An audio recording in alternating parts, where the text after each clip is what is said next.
बिस्मिल्लाहिर्रहमानिर्रहीम। अस्सलाम वालेकुम। शजीउल्लाह फिरासत, आप देख रहे हैं नेशनल और इंटरनेशनल न्यूज पर मुश्तमिल 4 टीवी का खुसूसी खबरनामा दुनिया भर से, यानी खबरें आपकी नजर से। सबसे पहले हेडलाइंस।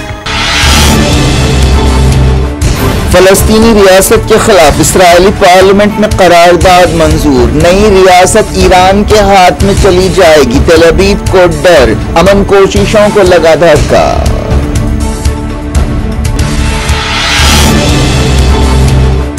फलस्तीनियों ने की इसराइली करारदाद की मजम्मत, कहा ओस्लो समझौते की मौत है। जॉर्डन ने आलमी कानून की खतरनाक खिलाफ वर्जी करार दिया।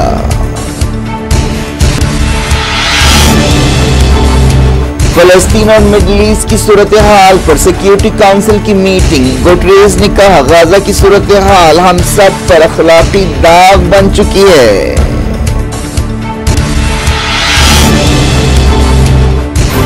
गाजा में फौरी जंगबंदी की जाए, होस्टेजेस को किसी शर्त के बगैर रिहा किया जाए। सिक्योरिटी काउंसिल में इंडिया का मुतालबा।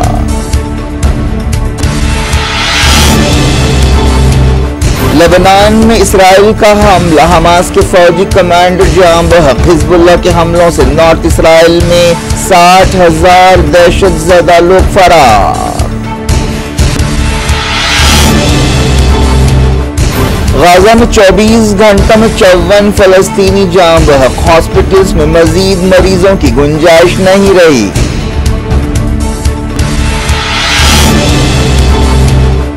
चाइना और रशिया की पैसिफिक में जंगी मशक़ें। बीजिंग ने कहा आलमी सूरत हाल से कोई ताल्लुक नहीं है।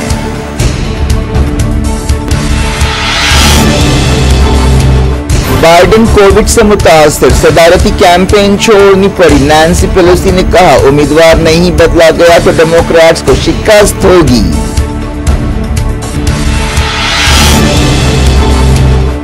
उत्तर प्रदेश में चंडीगढ़ डिब्रूगढ़ एक्सप्रेस पटरी से उतरी, 4 मुसाफिर हलाक। बड़े पैमाने पर रेस्क्यू ऑपरेशन शुरू।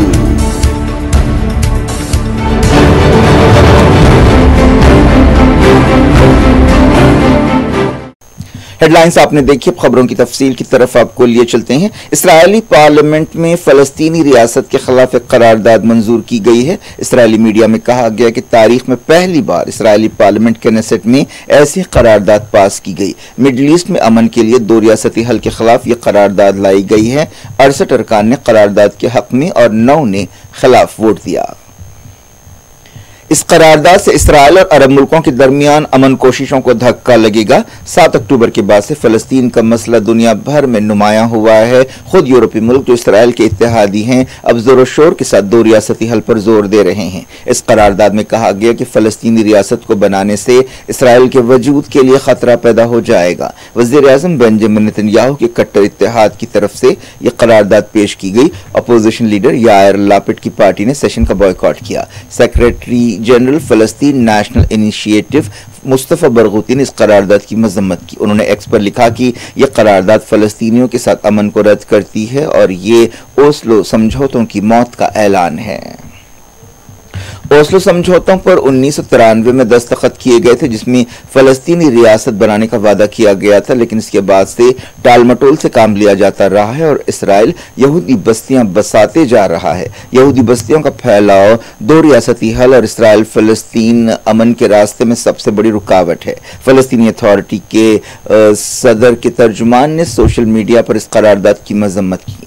जॉर्डन की वजारत खारजा ने कहा कि यह करारदाद आलमी कानून की खतरनाक खिलाफ वर्जी है। जॉर्डन की वजारत खारजा के तर्जुमान सुफियान अल खुदैर ने कहा कि इसराइल मुसलसल फलस्तीनियों को आज़ाद रियासत के हक से महरूम रख रहा है और इससे खित्ते में अमन कायम नहीं होगा। टाइम्स ऑफ इसराइल ने करारदाद के मतन के हवाले से कहा कि अगर फलस्तीनी रियासत बनी तो देखते ही देखते हमास उस रियासत पर कब्जा कर लेगी और वो रियासत कट्टर इस्लामी दहशतगर्दी का अड्डा बन जाएगी और रियासत इसराइल को मिटाने के लिए ईरान की क़यादत वाले महवर के साथ मिलकर काम करेगी। करारदाद में कहा गया कि इस वक्त फलस्तीनी रियासत बनाना दहशतगर्दी को सिला देने के बराबर होगा और इससे हमास को शय मिलेगी और हमास के हामी और हमास इसे अपनी फतह के तौर पर देखेंगे। हालिया अरसे में कई मुल्कों ने फलस्तीनी रियासत बनाने की तायद की है। इनमें स्पेन, स्लोवेनिया, नॉर्वे और आयरलैंड शामिल है। यह करारदाद एक ऐसे वक्त मंजूर की गई है जब बेंजामिन नेतन्याहू अगले हफ्ते अमरीकी कांग्रेस से खिताब करने वाले हैं। इसके अलावा यूनाइटेड नेशंस के सेक्रेटरी जनरल एंटोनियो गुटेरेस ने कहा है कि इसराइल अपनी सरगर्मियों के जरिए दो रियासती हल के इम्कानात को खत्म कर रहा है। यूएन चीफ ने कहा कि यहूदी बस्तियां आलमी कानून की खिलाफ वर्जी कर रही हैं और फलस्तीन के साथ अमन कोशिशों के रास्ते में ये यहूदी बस्तियां एक रुकावट है।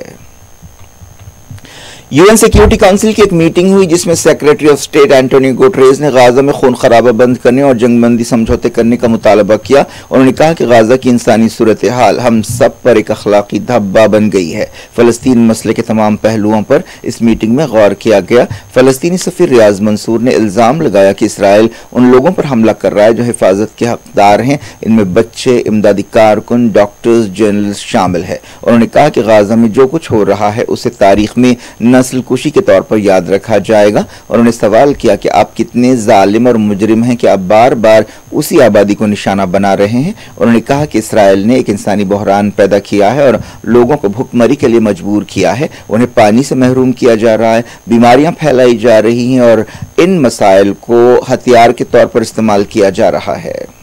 फलस्तीनी सफीर रियाज मंसूर ने उन लोगों के हाथ मजबूत करने पर जोर दिया जो अमन कोशिशों में मसरूफ हैं। इसराइल के सफीर गिलाद एरदान ने इस मीटिंग में सिर्फ ईरान की बात की और इल्जाम लगाया कि वो हर जगह यहूदियों को मारने का शौक रखता है। उन्होंने कहा कि ईरान की पहुंच पूरी दुनिया में है, वो दुनिया में चारों तरफ तबाही फैला रहा है, खून खराबा फैला रहा है। उन्होंने कहा कि अगर मिडल ईस्ट की तमाम बड़ी लड़ाइयों को देखें तो तमाम उंगलियां सिर्फ ईरान पर जाती हैं। लेबनान, सीरिया, इराक, यमन और कई मुल्कों के लोगों को सिर्फ ईरान की सरगर्मियों की वजह से तकलीफें हो रही हैं। इसराइली सफीर ने कहा कि हमास की तरफ से 7 अक्टूबर के हमले जब से हुए हैं इसराइल पर लेबनान, सीरिया, इराक और यमन से हमले हो रहे हैं और इन तमाम दहशत गर्दों में एक बात कॉमन है, उन्हें ईरान की तरफ से हिदायत मिलती है। और उन्हें खबरदार किया कि अगर लेबनान में मुकम्मल जंग छिड़ती है तो इसकी जिम्मेदारी सिर्फ और सिर्फ हिजबुल्लाह पर होगी जो हजारों रॉकेट इसराइली सिविलियंस पर दाग रहा है। इसराइली सफीर ने वार्निंग दी कि अगर ईरान खित्ते में अपनी सरगर्मियां जारी रखेगा तो उसके दिन गिनती के रह जाएंगे। इस सेशन की सदारत रशिया ने की। रशियन वजीर खारजा सर्जी लावरोफ ने कहा कि गाजा में खून खराबा रोकने के लिए दो टोक और ईमानदाराना बातचीत होनी चाहिए। सर्जी लावरोफ ने इल्जाम लगाया कि अमरीका गाजा जंग में सीधे तौर पर फरीक बन रहा है, वो इसराइल की सरगर्मियों के लिए सफारती ढाल बन रहा है, वो इसराइल को हथियार और गोला बारूद सप्लाई कर रहा है जैसा कि वो यूक्रेन में कर रहा है। उन्होंने कहा कि अगर अमरीका की मदद खत्म हो जाए तो गाजा में खून खराबा रुक जाएगा। अमरीकी सफीर लिंडा थॉमस ने कहा कि सीजफायर डील के सिलसिले में कार्रवाई आगे बढ़ रही है। उन्होंने कहा कि इसराइल और हमास दोनों ने एक फ्रेमवर्क से इत्तेफाक किया है। उन्होंने कहा कि हम उम्मीद करते हैं कि गाजा में जल्द जंगबंदी होगी। उन्होंने मगरबी किनारे में फलस्तीनी सिविलियंस के खिलाफ यहूदी आबादकारों के हमलों की भी मजम्मत की। सिविलियंस पर हमलों के बारे में उन्होंने कहा कि ये मजम्मत के लायक है। उन्होंने हमास और इसराइल के दरमियान कंपैरिजन करते हुए कहा कि उनका तकाबुल नहीं किया जा सकता, लेकिन सिविलियंस के खिलाफ दोनों का रवैया काबिल मजम्मत है। इसराइल के कट्टर वजीर इतमार बेन गुवेर ने यहूदी आबादकारों के साथ एक बार फिर मस्जिद अक्सा की खिलाफ वर्जी की। बेन गुवेर मुसलसल ऐसी हरकतें कर रहा है जिससे तनाव में इजाफा हो रहा है। इंडिया ने गाजा में फौरी सीजफायर और किसी शर्त के बगैर होस्टेजेस की रिहाई पर जोर दिया है। मिडल ईस्ट की सूरत हाल के बारे में बहस में हिस्सा लेते हुए इंडिया के नुमाइंदे आर रविंदर ने पिछले कुछ बरसों में फलस्तीन की तरक्की के लिए इंडिया की तकरीबन $120 मिलियन की मदद का हवाला दिया। उन्होंने कहा कि इंडिया उन मुल्कों में शामिल है जिन्होंने 7 अक्टूबर 2023 को इसराइल पर दहशतगर्द हमलों की मजम्मत की थी। उन्होंने कहा कि हमने हमास और इसराइल के दरमियान जारी जंग में सिविलियन जानों के नुकसान की भी मजम्मत की। हमने सब्र, तहम्मुल, तनाव में कमी और बातचीत और सफारतकारी के जरिए पुरअमन हल पर जोर दिया। उन्होंने तमाम फरीकों से कहा कि वह हर हालत में आलमी कानून और इंसानी कानून पर अमल करें। इंडिया के नुमाइंदे ने कतर और इजिप्ट जैसे मुल्कों की तारीफ की जो अमन के लिए इसराइल और फलस्तीन की लीडरशिप के साथ बातचीत कर रहे हैं। जारी थे इंटरनेशनल न्यूज के सिलसिले को। लबनान में इसराइल के एक हमले में हमास के एक फौजी कमांडर मोहम्मद जबारा जान बहक हो गए। यह हमला लबनान की वादी बका में किया गया और उन्हें फलस्तीन की मुजाहमती सरगर्मियों में अहम रोल अदा किया था। हमास ने एक बयान में कहा कि हमारे बहादुर शहीद का ख्वाब बेकार नहीं जाएगा। हम खुदा से वादा करते हैं कि हम अपनी कौम और लोगों के साथ भी वादा करते हैं कि हम मुजाहमत का रास्ता जारी रखेंगे। वो लबनान की अल जमात इस्लामिया तंजीम के रुकन थे। हमास ने जबारा की शहादत की तस्दीक करते हुए कहा कि वो एक जालिमाना सहयूनी हमले में जाँ बहक हुए हैं। गाजा में इसराइल के हमलों में अब तक 38,848 फलस्तीनी जाँ बहक हुए हैं। गाजा की वजारत सेहत ने बताया कि पिछले 24 घंटों में कम से कम 54 सिविलियंस जाँ बहक हुए और 95 दूसरे जख्मी हुए। गाजा के अलग अलग मकामात पर हमले किए गए। गाजा 7 अक्टूबर 2023 से इसराइल के जालिमाना हमलों का शिकार है। साउथ गाजा के हॉस्पिटल्स भर चुके हैं और मजीद मरीजों को रखने की गुंजाइश खत्म हो चुकी है। रेड क्रॉस ने ये बात बताई। रेड क्रॉस ने कहा कि इन हालात में डॉक्टर्स को मुश्किल फैसले करने पड़ेंगे। पिछले कुछ दिनों में इसराइली हमले तेज हुए हैं। खबरों में कहा गया कि पिछले 10 दिनों में 500 से ज्यादा फलस्तीनी जाँ बहक हुए हैं। हिजबुल्लाह ने नॉर्थ इसराइल में रॉकेटों की बारिश कर दी। हिजबुल्लाह के हमलों की वजह से हजारों लोग फरार हो गए। इसराइली मीडिया में कहा गया कि हिजबुल्लाह ने मरू, नहारिया और दूसरी यहूदी बस्तियों पर हमले किए। इन हमलों की वजह से 60,000 दहशतजदा लोग दूसरे मकामात पर फरार हो गए। हालिया अरसे में इसराइल और हिजबुल्लाह के दरमियान झड़पें तेज हुई हैं, जिससे बड़ी जंग के खतरे पैदा हो गए हैं। चाइना और रशिया ने पैसिफिक के इलाके में जंगी मशक़ें शुरू की हैं। चाइना की वजारत खारजा ने बीजिंग में कहा कि दोनों मुल्कों की समंदरी फौजें मशक़ों में हिस्सा ले रही हैं और दुनिया और इलाके की सूरत हाल से इन मशक़ों का कोई ताल्लुक नहीं है और ये मशक़ें किसी तीसरे मुल्क के खिलाफ नहीं हैं। लेकिन ये मशक़ें एक ऐसे वक्त हो रही हैं जब हाल ही में वाशिंगटन में नाटो समिट हुई थी, जिसमें चाइना और रशिया दोनों को खबरदार किया गया था। नाटो समिट के बाद एक बयान जारी करते हुए कहा गया था कि चाइना फौजी इत्तेहाद बना रहा है और यूक्रेन के खिलाफ रशिया की मदद कर रहा है। चाइना ने इसके जवाब में इल्जाम लगाया था कि नाटो दूसरों की कीमत पर अपने आप को मजबूत कर रहा है। उसे चाहिए कि वो एशिया में बदअमनी ना लाए। अमरीकी सदर जो बाइडेन कोविड-19 से मुतासर हो गए हैं। इस वजह से उनकी कैंपेन मुतासर हुई है और वो लॉस वेगस से अपनी आबाई रियासत रवाना हो गए हैं। लॉस वेगस में उनमें कोरोना की अलामतें पाई गईं। प्रेस सेक्रेटरी केविन पियर ने बताया कि बाइडेन अपनी आबाई रियासत डेलावेयर रवाना हो गए हैं, जहां वो अलग थलग रहेंगे और वहां से अपना काम करते रहेंगे। हालिया अरसे में बाइडेन पर सदारती दौड़ छोड़ने के लिए दबाव बढ़ गया है और डेमोक्रेट लीडर्स मुतालबा कर रहे हैं कि बाइडेन को रिटायर हो जाना चाहिए। नैंसी पेलोसी ने, जो एक सीनियर डेमोक्रेटिक लीडर हैं, कहा कि अगर बाइडेन उम्मीदवार रहे तो नवंबर के इलेक्शंस में डेमोक्रेटिक पार्टी को शिकस्त का सामना करना पड़ेगा। लौटते हैं इंडिया। उत्तर प्रदेश में चंडीगढ़ डिब्रूगढ़ एक्सप्रेस के 12 डिब्बे पटरी से उतर गए, जिससे 4 मुसाफिर हलाक हो गए। फौरी रेस्क्यू टीम भेज दी गई। 40 रुकनी मेडिकल टीम को भी 15 एम्बुलेंस गाड़ियों के साथ रवाना किया गया। आसाम के चीफ मिनिस्टर हेमंत बिस्वा शर्मा को हादसे के बारे में ब्रीफिंग दी गई। चीफ मिनिस्टर ने ओहदेदारों को जरूरी हिदायतें दी। मुतासरीन की मदद के लिए हेल्पलाइन नंबर्स दिए गए हैं। उत्तर प्रदेश के चीफ मिनिस्टर योगी आदित्यनाथ ने जिला ओहदेदारों को हिदायत दी है कि वो तमाम जख्मियों की मुनासिब देखभाल और इलाज को यकीनी बनाएं।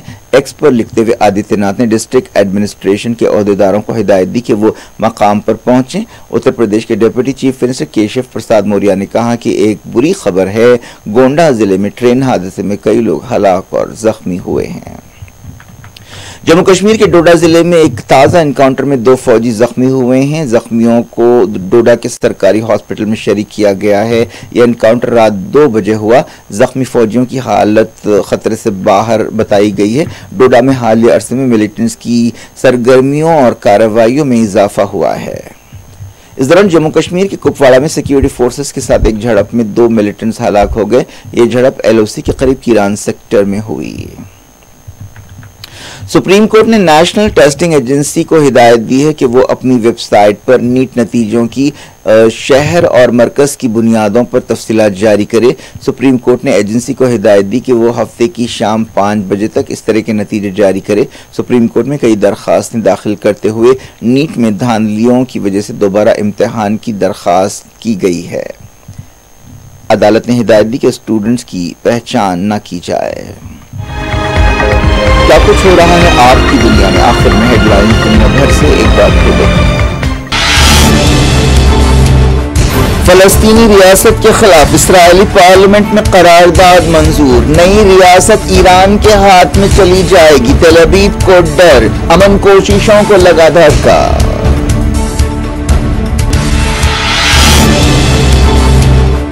फलस्तीनियों ने की इस्राएली करारदाद की मजम्मत, कहा ओस्लो समझौते की मौत है, जॉर्डन ने आलमी कानून की खतरनाक खिलाफ वर्जी करार दिया।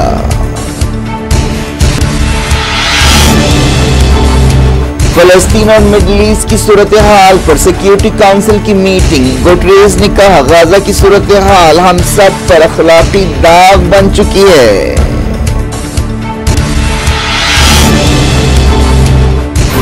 गाजा में फौरी जंगबंदी की जाए, होस्टेजेस को किसी शर्त के बगैर रिहा किया जाए, सिक्योरिटी काउंसिल में इंडिया का मुतालबा।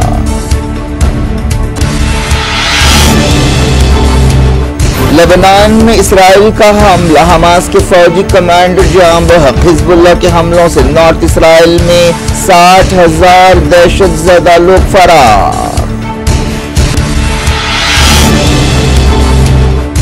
गाजा में 24 घंटों में 54 फलस्तीनी जाम बहक, हॉस्पिटल्स में मजीद मरीजों की गुंजाइश नहीं रही।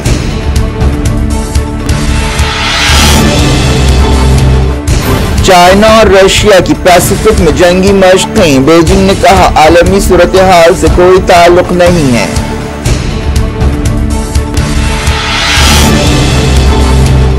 बाइडेन कोविड से मुतासर, सदारती कैंपेन छोड़नी पड़ी, नैन्सी पेलोसी ने कहा उम्मीदवार नहीं बदला गया तो डेमोक्रेट्स को शिकस्त होगी।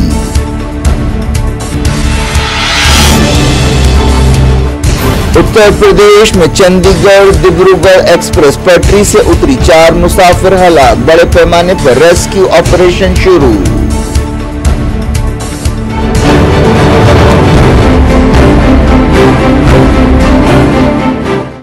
ये आज की खबरों से जुड़ी इजाजत पर अपना बेहद ख्याल रखें। अल्लाह हाफ़िज़।